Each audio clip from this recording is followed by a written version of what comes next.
Even if you're not into experimental jazz, I want you to watch this because you might be one of the many musicians around the world who owns a Zoom recorder, and you're like these people here. This is a trio from Italy doing experimental jazz, and they've sent in a video recording which also has audio. It's using stereo mics. Presumably it's a Zoom recorder, which a lot of musicians have. And today what I'm going to do is I'm going to show you some advanced techniques of how you might be able to fix up one of these shitty sounding recordings, let's be honest, and turn it into something that at least sounds presentable, that you could maybe even put up on YouTube or release if you can extract the most from it. So because experimental jazz is probably not everyone's cup of tea, I'm just going to play certain sections of it. Let me just get rid of this video.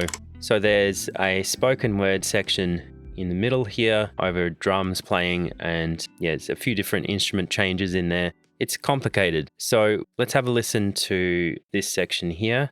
I'll show you the original.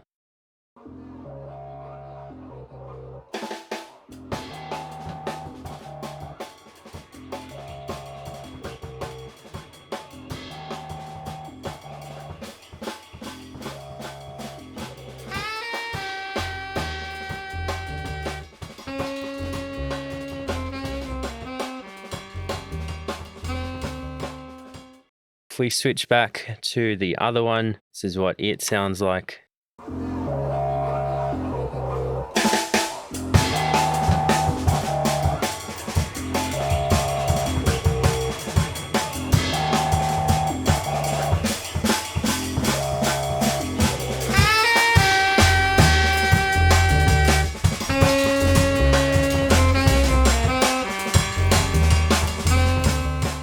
By any means, this is not perfect, but what I'll say is that I've been able to improve it, and really that's all you can do. So these mics on these Zoom type recorders, they're basically an XY pattern. So they're 90 degrees to each other, which is fine. Generally speaking, what that means is that everything you record will be in phase. Let me just for the moment mute playback, and we'll just have a look at the phase correlation.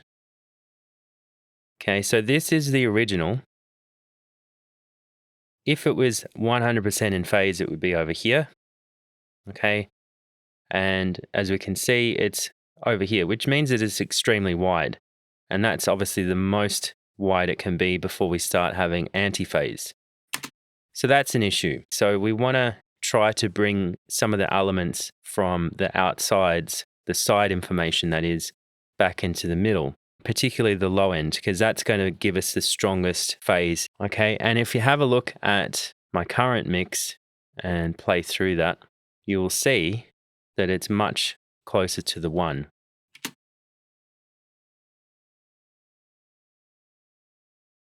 Nowhere near as wide, okay, because this is ultra wide and that's out of phase. We're sitting more around here, so I've been able to move across to there. So with this, I've been able to pull everything below 300 back towards the middle, and that's helped a little bit of the mid-range as well, between 300 and 2K, and then widening a little bit above 8.5.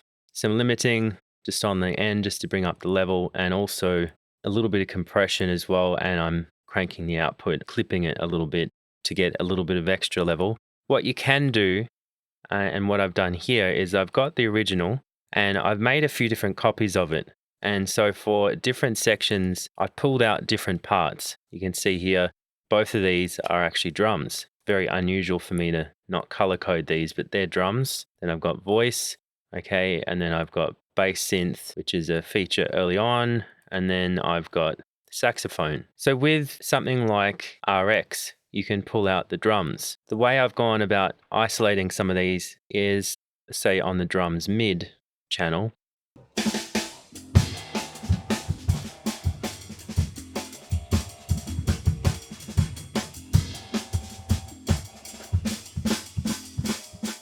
that on its own is just unlistenable. But what that's giving me, along with a huge boost of EQ on the top and the bottom, is just basically a way of extracting a bit more of the kick out of that. The way I've got that is through RX, as you can see with the name. So I send it over to RX Connect.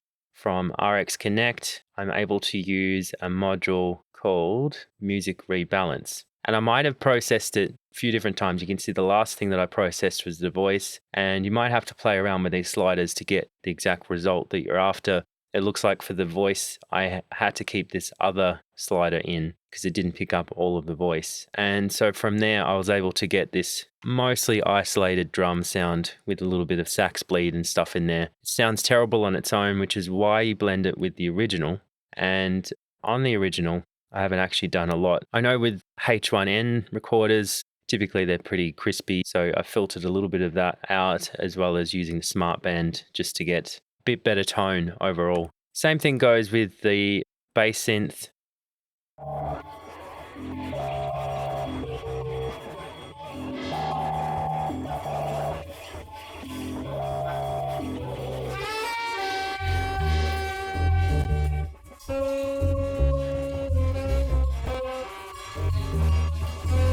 So you can see I wasn't able to completely remove the drums from that. You can hear the cymbals in there, and that's why I've got this transient designer.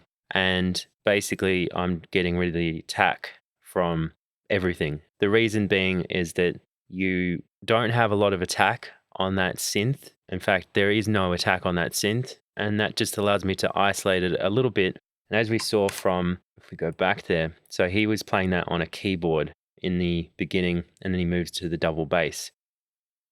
Soundstage wise, I've tried to keep it as it appears here, but with that imaging tool, pulling the low end back into the middle. But the side information, which could be a lot of the things that give directionality, audible cues of where things are panned, even though I've panned that off to the side, at the very end of the chain, the bass is still getting filtered more into the middle. The other thing I've done is I've split the drums into two. So we've got the middle information, kick and snare. And then I processed this stuff, which is the cymbals, basically. Got a smart band, and that's just done a little bit of corrective stuff, and it's 100% dynamic. So that's always changing. Let's play that.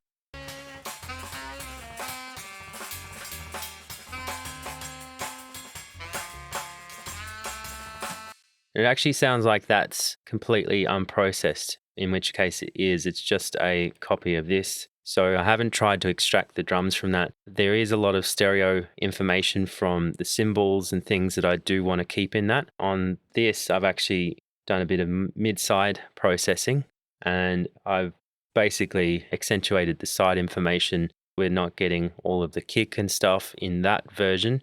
And then in this version, we're just getting the stuff that we want. So the snare and the kick, a lot of the low end information. And I've actually done the opposite. I've gone and processed it so that it's accentuating the middle information. Together, they sound like this.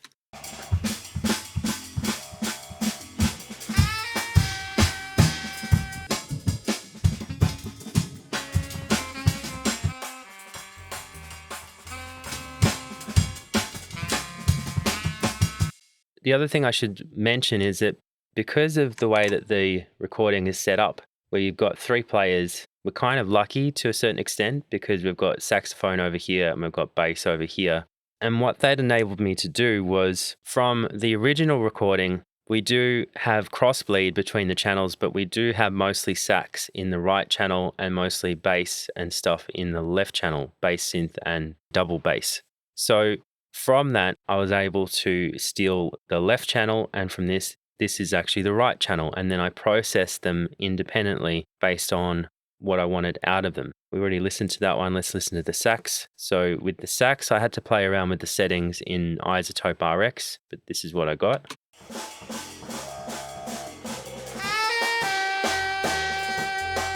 If we compare that to the original,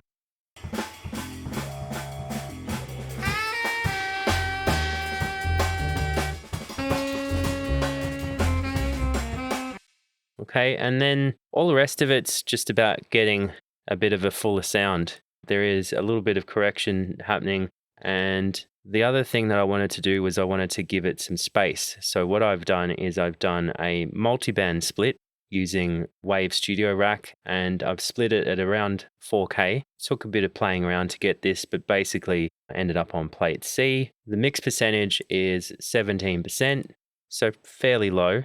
And then I've added a bunch of treble. And the reason I did that is because I didn't want to add reverberation to things like the lower frequencies. If we take that out, this is what it sounds like.